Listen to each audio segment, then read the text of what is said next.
Assalamualaikum warahmatullahi wabarakatuh. Dalam hal ini, saya Ramadhani Anggara ingin menjelaskan teori dari komunikasi.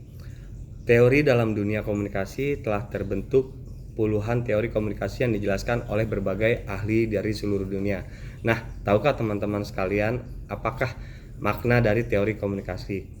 Makna dari teori komunikasi sendiri dapat diartikan secara sederhana sebagai suatu paham yang menjelaskan tentang pemberian pesan, komunikasi, paham-paham yang di dalamnya memuat elemen-elemen yang berasal dari komunikasi.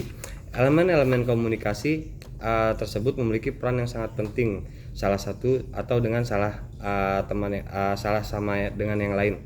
Saking pentingnya mereka sampai bersifat terikat. Dalam masa ke masa, perkembangan teori komunikasi ternyata sudah ada banyak ahli yang memberikan pendapat mereka mengenai arti dari teori komunikasi tersebut. Pendapat-pendapat ini memiliki definisi serta deskripsi yang berbagai macam mengenai pandangan mereka dalam menggambarkan seperti apa dari teori komunikasi tersebut. Nah, sebelum kita merambah ke teori komunikasi lebih dalam, alangkah baiknya jika kita mengenal sekilas mengenai pengertian elemen serta jenis dari topik yang akan kita bahas saat ini. Belajar ilmu komunikasi secara umum komunikasi diartikan sebagai suatu bentuk penyampaian informasi yang berupa pesan atau penyampaian informasi yang berupa pesan, gagasan, ide, narasumber atau sumber-sumber yang ditujukan oleh pihak lain. Biasanya komunikasi dilakukan melalui dua cara, yakni secara verbal atau non-verbal. Poin pentingnya adalah pesan tersebut dapat sampai ke pihak yang diberikan oleh pesan tersebut. Lalu bagaimana jika keduanya tetap tidak paham mengenai apa yang mereka komunikasikan?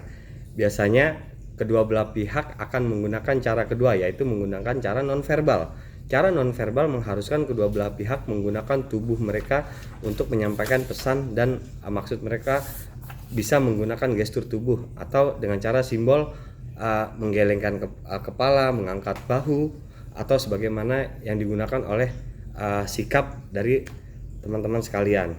Elemen komunikasi seperti yang sudah dikatakan di awal bahwa komunikasi memiliki elemen-elemen yang penting satu sama lain, bahkan sampai membuat mereka memiliki sifat terikat. Berikut ini adalah elemen-elemen komunikasi. Yang pertama adalah sumber. Elemen sumber seperti namanya merupakan sumber dari segala informasi yang didapat. Kedua adalah pengirim. Menurut elemen kedua adalah yang berperan sangat penting sebagai penyebar atau juga bisa disebut sebagai pemancar ke pihak lain. Yang ketiga adalah penerima. Penerima merupakan pihak yang melakukan kegiatan yang berkebalikan dengan pengirim. Nah, selanjutnya tujuan. Tujuan memiliki arti untuk siapa pesan tersebut dipancarkan oleh pemancar ke penerima. Lalu kita selanjutnya adalah berbicara teori komunikasi di dunia. Laju dari perkembangan teori komunikasi sangatlah pesat dibandingkan dengan studi dengan topik yang lain. Diketahui ada banyak ahli yang ikut dalam menuangkan pendapat untuk membentuk teori-teori komunikasi lain. Nah, setelah saya sajikan pengertian dari teori komunikasi secara umum maupun para ahli, saya akan menyajikan pula informasi lain terkait teori komunikasi, yaitu macam-macam teori komunikasi berikut. Macam-macam teori komunikasi yang ada di dunia. Satu adalah teori komunikasi behaviorisme oleh John Brodus Watson. Teori komunikasi behaviorisme merupakan salah satu teori komunikasi yang mungkin sudah tidak asing lagi oleh teman-teman. Teori komunikasi ini disupport oleh salah satu ilmuwan yang berasal dari Amerika yang bernama John Brodus Watson. Teori komunikasinya berisi mengenai seluruh tindakan atau perilaku yang mencakup antara tindakan respon atau balasan terhadap suatu hal yang diberikan atau juga disebut dengan rangsangan. Selanjutnya, dua adalah teori komunikasi operan, conditioning oleh Skinner. Teori komunikasi kedua ini ditemukan oleh seorang ahli psikolog bernama Skinner. Beliau berpendapat bahwa tujuan yang dicantumkan psikolog dalam komunikasi adalah untuk membantu mengendalikan perilaku. Teori operan conditioning ini dapat diartikan sebagai suatu prosedur untuk membantu dalam pemberian motivasi tingkah laku yang berakibat pada terulangnya atau hilangnya tingkah laku tersebut. Berikut ini adalah prinsip-prinsip belajar menurut pandangan para ahli. Semua nilai akhir dari pembelajaran sangat wajib untuk disampaikan pada siswa. Apabila siswa melakukan kesalahan yang dibenarkan, apabila siswa yang benar, maka berilah motivasi. Yang kedua adalah prosedur pembelajaran haruslah patut menurut pola dari yang belajar. Kegunaan materi hanyalah sebagai modul. Selanjutnya, siswa yang memiliki perilaku baik seperti yang diharapkan oleh guru pantas menerima suatu penghargaan menggunakan metode shaping atau kegiatan belajar mengajar.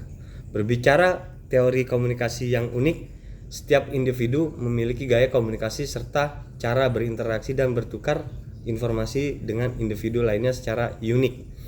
Namun, pada dasarnya terdapat ada 4 gaya dalam berkomunikasi, yaitu pasif, agresif, pasif, tegas, dan asertif. Nah, sangat penting nih untuk memahami setiap gaya komunikasi ini serta mengapa individu menggunakannya.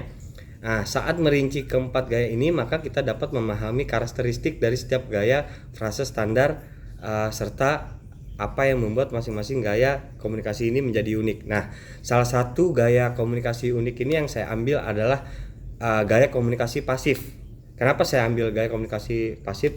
Berikut saya terangkan. Individu yang menggunakan gaya komunikasi pasif sering bertindak acuh tak acuh serta mengalah pada orang lain. Komunikator pasif biasanya gagal mengungkapkan perasaan atau kebutuhan mereka serta memilih untuk mengacuhkan orang lain. Dalam mengekspresikan diri, seringkali kurangnya komunikasi di luar dari komunikator menyebabkan kesalahpahaman, memicu amarah atau kebencian pada saat yang bersamaan. Komunikator ini dapat lebih aman untuk diajak berbicara ketika muncul konflik. Nah, jadi ketika muncul konflik ini, mediasi untuk komunikasi pasif ini sangat cocok. Karena kemungkinan besar komunikasi pasif akan menghindar dari konfrontasi dengan orang lain. Nah, berikut adalah pandangan komunikasi unik yang saya ambil dari beberapa teori komunikasi.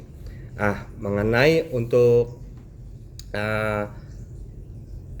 kesan dan kesan selama dosen pengajar yang saya dapatkan di kelas.